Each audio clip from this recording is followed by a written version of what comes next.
Hurricane Beryl has left many people throughout the Caribbean region in dire need of assistance. Organizations such as the Lions Club have mobilized emergency hurricane relief efforts through supply and financial donations for islands such as Grenada and St. Vincent. In the event of a natural disaster such as Hurricane Beryl, the Lions Club membership immediately mobilizes their local arms. They then engage the assistance of Lions Club members in other countries, tasked with receiving and distributing the items donated. This is according to Vance Gabriel from the Seafront Lions Club. Our mission really is to assist the less fortunate, but we have to do this in a coordinated way. We can't just drop the things in the other country and hope for the best. So we have Lions on the ground already, awaiting transportation to take it to Carriacou, Union Island, as the case might be. So we have a vessel leaving today to go to St. Vincent, and then another one will leave on Monday to go to Grenada.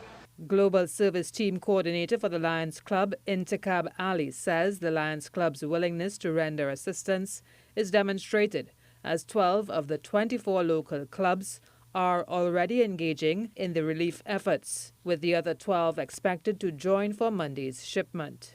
It's a very nice feeling when you give, and we as Lions, that's what we do. So I am appealing to the other stakeholders within the community to join with us and help us to help those that are really in need. Because as the saying goes, where there's a need, there's a lion. Region 3 Chair of the Lions Club Trinidad and Tobago, Deidre Hunt, is thanking every member of the Lions Club and members of the public who have taken the time to help and donate to the disaster relief efforts thus far.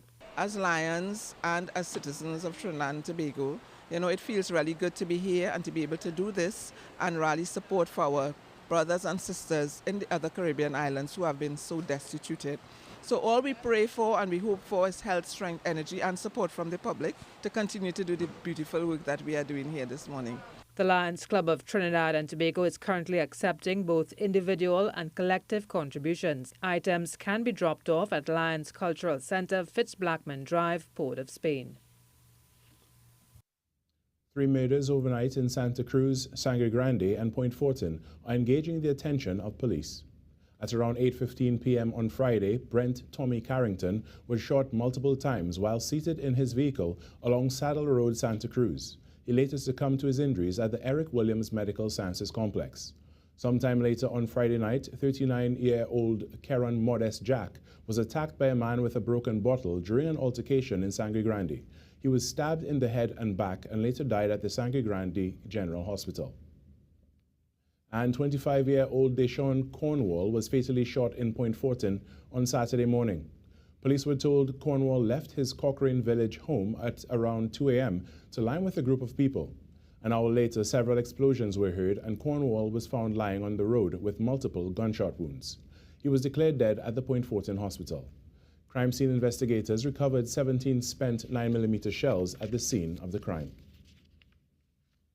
In more news, a man suspected of stealing a car was shot by police after crashing near Taruba on the highway on Friday night. According to police reports, on Friday night, a man was robbed of his vehicle while at Anthony Branch Trace, Pinal.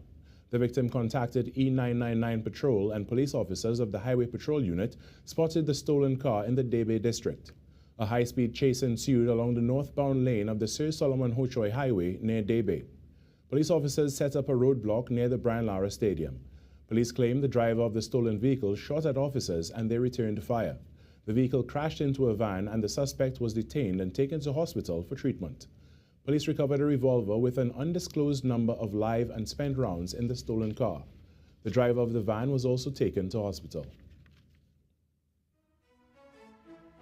There's more news after a short break. Stay with us.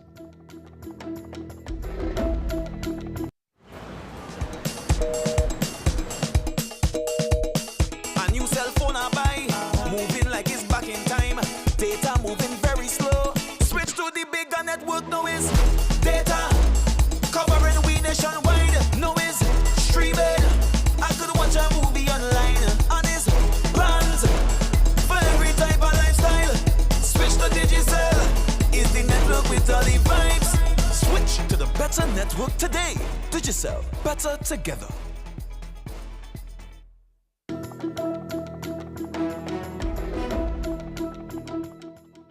Thanks for staying with us. The Caribbean Public Health Agency, CARPHA, has increased reports of dengue outbreaks with hospitalizations and deaths in some instances, and recently confirmed cases of Zika and chikungunya at its medical microbiology laboratory. CARPHA, in a media release, says the region of the Americas has seen a 200-fold increase in suspected dengue cases in the first half of 2024, compared to the same period in 2023. Ad Interim Executive Director at CARPHA, Dr. Lisa Indar, says it is crucial that surveillance, prevention, and control measures are boosted to reduce the transmission of arboviruses in the Caribbean. With the start of the hurricane season, CARPHA is urging its member states to strengthen integrated vector management strategies in their communities. Communities are also being encouraged to get involved in the fight against mosquito-borne diseases. And the public is reminded to check and remove standing water from around homes, use wire mesh or screens on doors and windows, properly cover and periodically inspect water storage drums and tanks.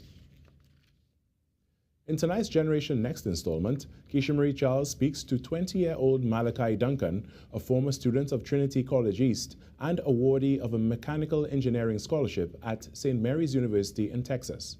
This exemplary young mentor, who prides himself on achieving excellence throughout his academic journey, shares his passion to give back to his community in Sharford Courts, Port of Spain, and impart his knowledge on the youths in a bid to help them build and achieve their fullest potential.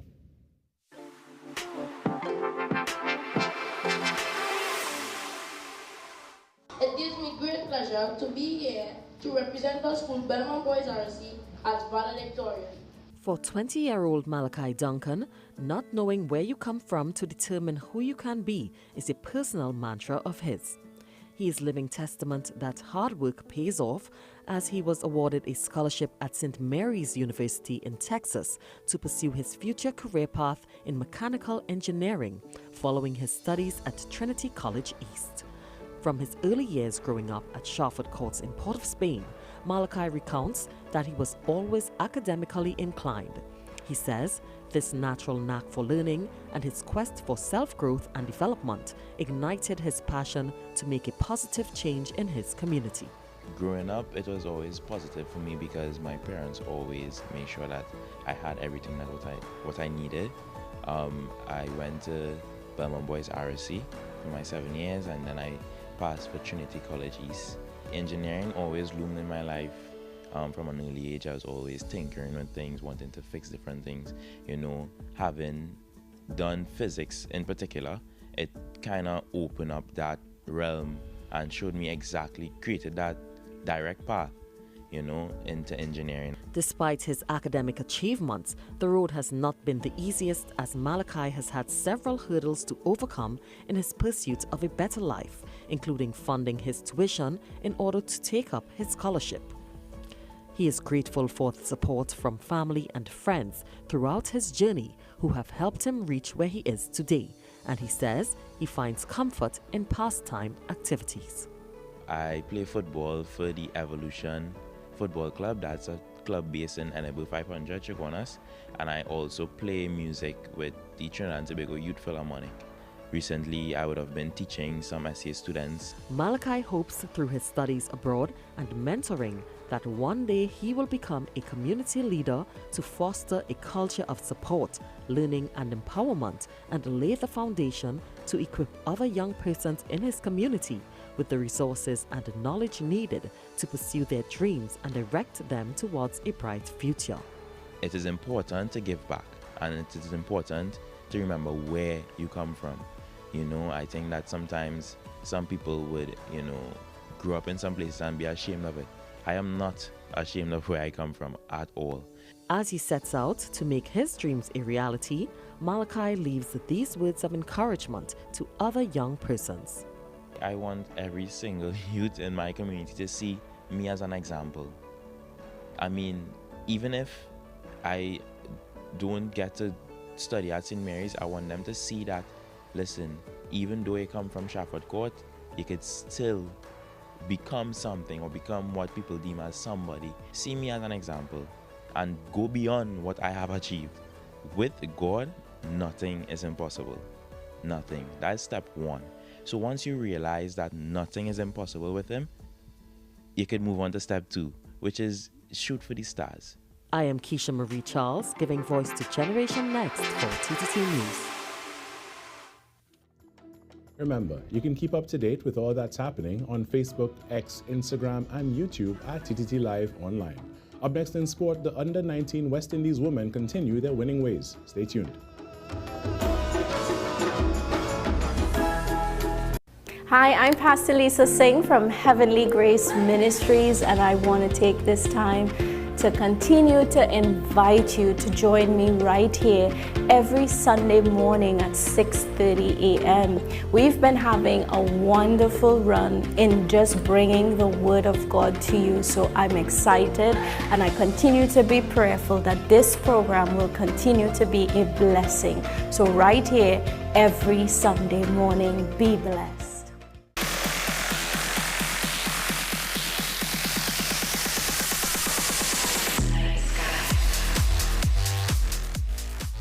Welcome back. It's time for sport.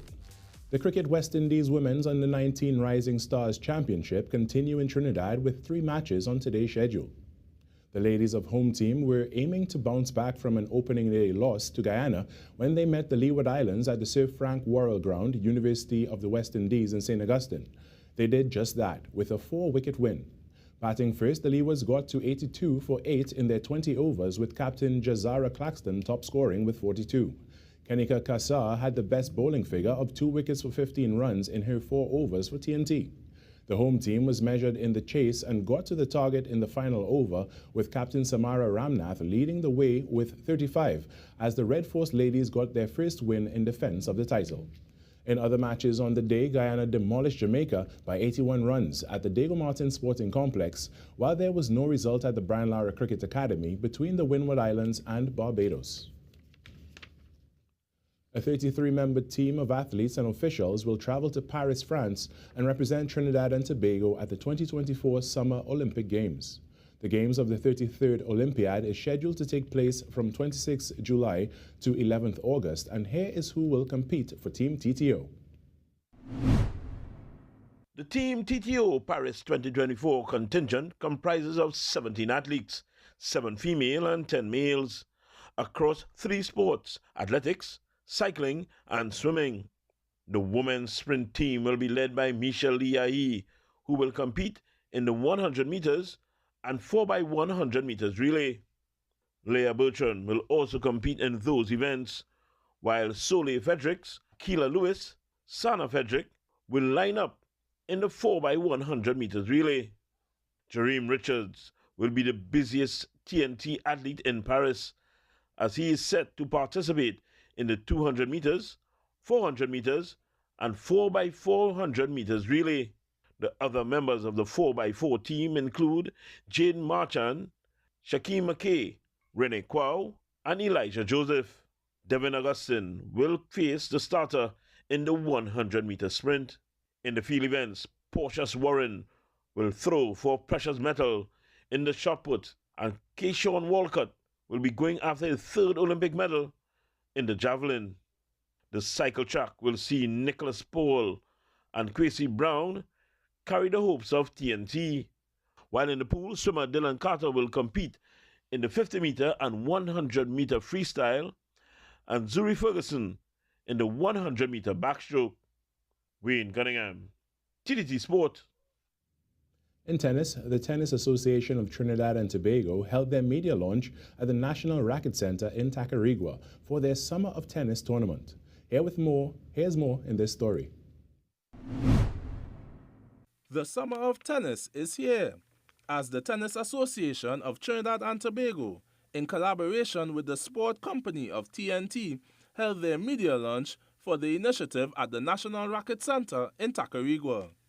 The event is set to incorporate competition amongst under 12, 14, 18, and senior athletes from July 12th to August 31st. President of the Tennis Association of Trinidad and Tobago, Hayden Mitchell, outlined their vision for the 2nd installment of the event, which is set to make TNT the hub for regional tennis. And we are doing this in a couple of ways. One, we want to be able to host international tournaments at all levels. We also want to be able to have development happening in the country as well, because it's one thing to host the tournaments, but you want to make sure that you have development happening so that the citizens of Trinidad and Tobago can also benefit from all the events that we'll be doing. One of the things we're excited about is to bring exposure to our young athletes and to make sure that somebody who is born in Trinidad and Tobago should be able to become a professional without leaving the shores of Trinidad and Tobago. Representing the Ministry of Sport and Community Development was Director of Physical Education and Sport, Gabriel Mateer, who said the ministry endorses the tournament and records the success of last year's edition. I remember being at the opening ceremony last year, and that was a very pleasant experience. I remember Minister also being part of it, coming to one or two of the games, and she was very excited to see the level of tennis being played, not just by the foreign contingent, but also by our local players. I think that this augurs extremely well for the development of tennis in Trinidad and Tobago. The director is excited about the different opportunities that the tournament will bring. High performance, of course, total participation, as we not just have programs for the age group players, but also for adults as well as for masters. I find it very interesting and it is very heartening that the tennis program for this August vacation includes for masters athletes, and also most definitely it opens up the possibility for sport tourism in Trinidad and Tobago, which is one of the main objectives of the sport policy as well as the sports tourism policy, as would have been mentioned prior. Adrian Lazar, TTT Sport. On the heels of that launch, the tournaments began, with over 100 junior athletes expected to participate. The opening ceremony for the Sagicor Youth Lawn Tennis Tournament, hosted by Tennis Patrons Academy and Sagicor Life Incorporated, took place today at National Racket Sports Center, Tacarigua. President of Tennis TT, Hayden Mitchell, outlined the importance of junior tournaments. Now, the importance of these junior tournaments is that it goes to our national rankings, right? And Sagicor is a major one. And of course, players from this tournament also go on to represent Trinidad and Tobago at the junior and senior level, both in Davis Cup and Junior Davis Cup and the Fed Cup. Now it's called Billie Jean King Cup, right? So we like to also know that we have players from Guyana and St. Lucia. Back in March, Canada defeated Trinidad and Tobago 2-0 to qualify for a spot in the CONMEBOL Copa America 2024. They have since made the most of their berth in South America's Premier Nations tournament by reaching the Final Four. Canada defeated Venezuela 4-3 on penalty kicks after a 1-1 draw in regulation time in the 2024 CONMEBOL Copa America quarterfinals on Friday at the TTT Stadium in Arlington, Texas. The CONCACAF invitees were the first to get on the score sheet, with Jacob Schaffelberg opening the scoring in the 13th minute with a right-footed tap in front of goal after a skillful assist from Jonathan David. Schaffelberg had another chance in the 24th minute, but was denied the second by Venezuelan goalkeeper Rafael Romo. The equalizer was a second-half stunner as Salomon Rondon fired from midfield to catch goalkeeper Maxime Crepeau too far off his line in the 64th minute as he made it 1-1. Liam Miller came off the bench and nearly retook the lead for Canada in the 67th, but Romo diverted their attempt. Rondo had another look at goal in the 85th, but was blocked by Crepeau. Canada won 4-3 on penalties after Ishmael Cohn converted the winning kick in the first round of sudden death. As a result, the Canadians advance to the semi-finals, where they will face Argentina on Tuesday in East Rutherford, New Jersey. The other CONCACAF representative still in the contest, Panama, is currently facing Colombia at the State Farm Stadium in Phoenix, Arizona, for a place in the semis. Wayne Cunningham, TTT Sport. And that's how we wrap up the Sport Report. Weather is next. Stay with us. Get into green with SwimCall. Let's go, everybody. Say let's go green and keep it clean. Jitterbug and his minions hate when we dispose of our waste correctly. Don't be like Charlie and his friends. Make a no pollution resolution to reduce, reuse, and recycle your waste. Pick it up, don't leave it on the ground. Pick it up, and you know that it is wrong. Exalt the Lord, our God, and worship His holy name.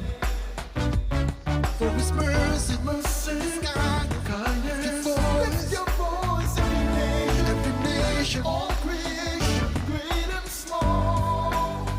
Exalt the Lord.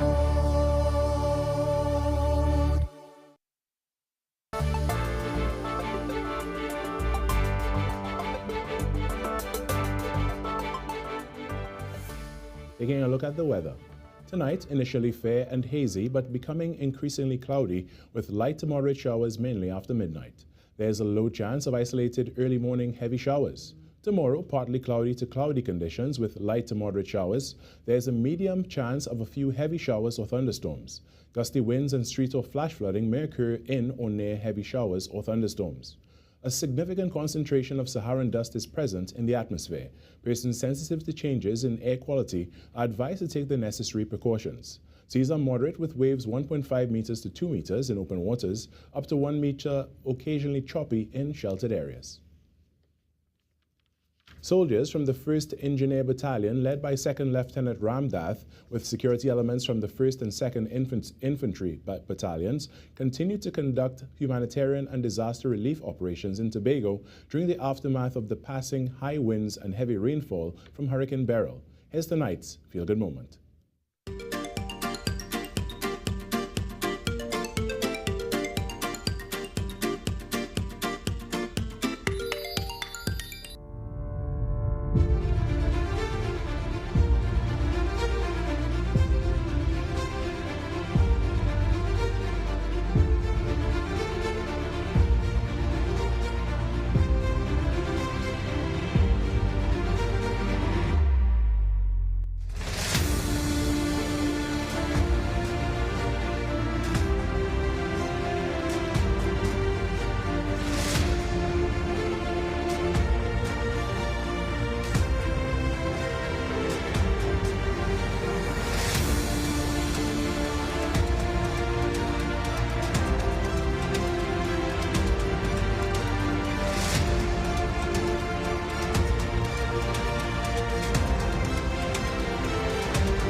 Nothing quite like seeing people reaching out a helping hand to help their fellow man, to make you feel good.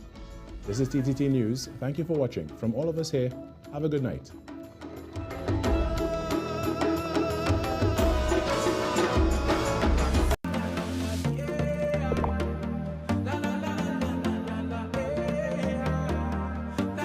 This is TTT.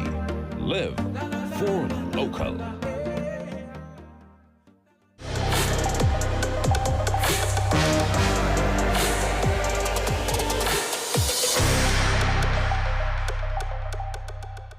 Hello everyone, welcome to Get Moving with TT Moves, brought to you by the Ministry of Health.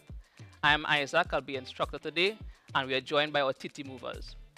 We're going to be doing some armchair exercises that will be beneficial to maintaining your independence, your quality of life, and preventing accidents and injury, and also helping with your recovery.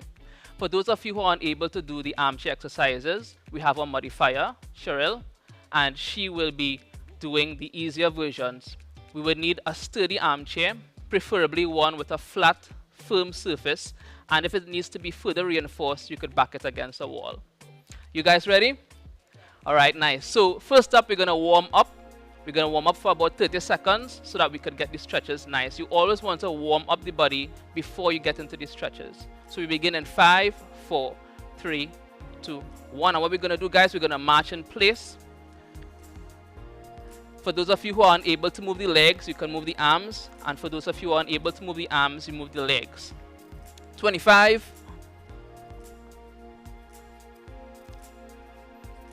20, 19, 18, 17, 16, 15, 14,